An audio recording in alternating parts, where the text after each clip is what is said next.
Itinayo na ang tent city sa Bogo City sa Cebu. Alinsunod sa kautusan ni Pangulong Bongbong Marcos.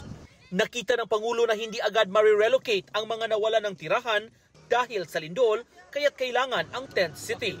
Ininspeksyon ito ni na DPWH Secretary Vince Dizon, Tourism Secretary Cristina Frasco at Philippine Red Cross Chairman Richard Gordon. 2,500 tents ang ilalagay rito sa Barangay Cogon. Lalagyan din ng water station, sanitation facilities at iba pang amenities.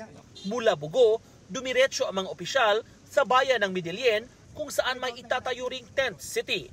Mas maliit at nasa 200 tents ang itatayo sa Midilien. Kumpleto pa rin sa mga kinakailangang amenities katulad na lang ng supply ng tubig. Kawawa naman kasi, di ba, yung mga kababayan natin that are currently nasa roads or nakakalat, diba, kawawa sila from the elements. So the LGU will be handling that.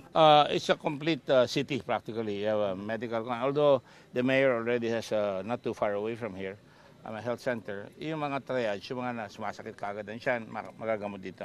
First, we will start with those families na permanently yung bahay nila na damage talaga.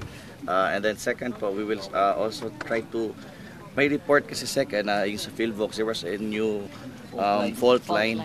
So we will try to convince or maybe force evacuate those residing along the fault line.